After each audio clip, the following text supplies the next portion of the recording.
Good day, everyone. My name is Aurel Fidelia, and I'm from Bandung Institute of Technology. And today, I'm going to present my journal with the title of Analyzing Intention to Adopt E-commerce Subscription Model using Unified Theory of Acceptance and Use of Technology to a case study of Plus by Tokopedia. To make sure that we are on the same page, it's better for us to look at the e-commerce data and looking at Indonesia context. We can see how e-commerce in Indonesia get the revenue of $62 billion dollars in 2022, and it driven by 40 factors, which are internet penetration rate that achieve 73% of the total population, whereas 88% of them are already utilizing commerce. And also COVID-19 pandemic had already shifted shopping behavior to online shopping, which supported by the widening number of SMEs.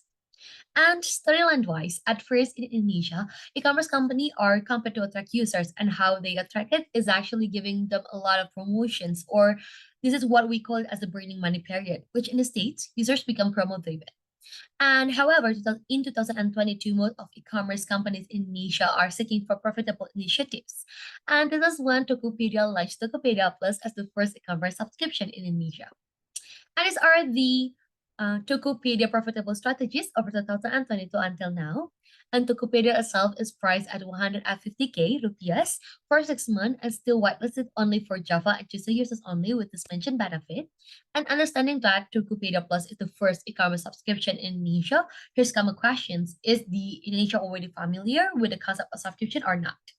Well, based on the findings, I found out that Indonesia are already closely associated with three categories of subscription model, which are newsletter, magazine, telecommunication, and over-the-top services. However, the most relatable with Plus model is OTT services. So here are the OTT services that are available in Indonesia, but we only solely focus on Netflix, which have the same concept with Plus, which if the subscriber wish to use the services, they need to purchase it first. However, by looking at the penetration to ID internet population, it still have below 5%, which indicates the unreadiness market to pursue subscription model in Indonesia. But is it? Let's delve deeper into the business issues. I found out that majority of users still sell or buy features that they do not use in social media, and they perceive it as a normal thing. And I also found out 43% of negative sentiments after 3 weeks of plus launch in Indonesia. And it can worsen to 93% negative sentiment because of the bad experience using Plus and also the policy changes within the app. However, we can conclude that there are still many issues related to adoption of Plus, and that's why it's going to be analyzed using UseofTechnology. And after all, the objective of the study is to analyze the intention to adopt Tokopedia Plus and using UseofTechnology. However, there are certain limitations that should be noted during this research, which are the sample requirement, timeline, and also the total sample. And now we are moving to the theory of UseofTechnology. So according to UseofTechnology, individual's intention to use technology is determined by 7 independent variables, including performance expectancy, effort expectancy, social influence, facilitating condition, hedonic motivation, price value, habit, and also the moderating variables by age, gender, experience. But to match with the study, we are going to removing the habit and also the moderating variables. Why? Because we need to acknowledge that Tokopedia Plus is being newly introduced, thus including habits is unrelatable with the study. And also excluding moderator variables because of the previous study has stated that it will be reducing the resultant values, and also the researchers want to know the intention without any interference by moderator variables. So considering that, here are the constructed model, and by having this model, it gains to 7 hypotheses, which all of the hypotheses are presented on the slide. And to gain a valuable insight, we are going to gain the data from the Tokopedia users that subscribe to Tokopedia Plus and living in Java. And keep in mind that the survey aims to get the minimum size of the 30. And for the so far method, we are going to use the online survey by targeting the appropriate audience, as I already mentioned earlier, and going to use through primary method, which are descriptive statistic and also PLSM using Sparkle as for the data analysis. So for the PLSM task, we will be using 9 measurement tasks. And to be clarified, what kind of questionnaire that we are spreading out to the target sample. Here, we are going to divide it to be three parts, which are socio-demographic and behavior for screening, and also operational variables, which each of the questions is obtained from the previous research because it follows the Tau2 models and follow all of the indicators that already proven as a valid and also reliables, and also new insights and trend to gain the insights and also the trend that happens in Indonesia for us to formulate the recommendation. And after all of the data being obtained, the study reached 473 participants, which 47% of them are present to present to be the next stage. And seeing that this number already meet the minimum requirement sample size, we can conclude that it already have the robust data set. And all of the data findings shows how most of Tokopedia are the mature users because of they already using the application for 3 and 4 years. And also it dominated by a woman ranging from 90 to 25 years old. And also they revealed that after using Plus, their purchase frequency are rose, and also they mentions how the most appealing benefit are the faster shipping time and free shipping vouchers, and also they demanded for more in-app promotions and personalized benefit. And they also revealed how empathy and humor appeal are the most lasting impression for ads.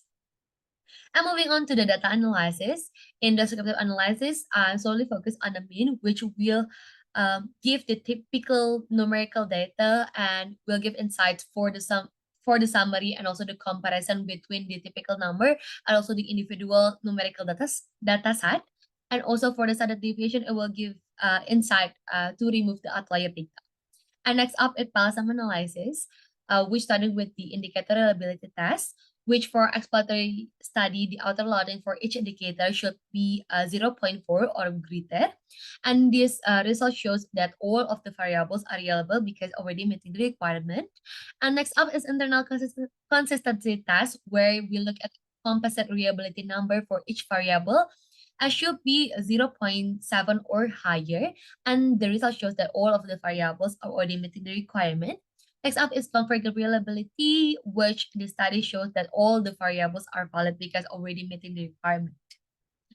And next up is a divergent validity test, which in the study also revealed that all variables are considered valid because of meeting the requirement, and all of the data is having no multicollinearity issues, which we can conclude that this data is reliable and valid.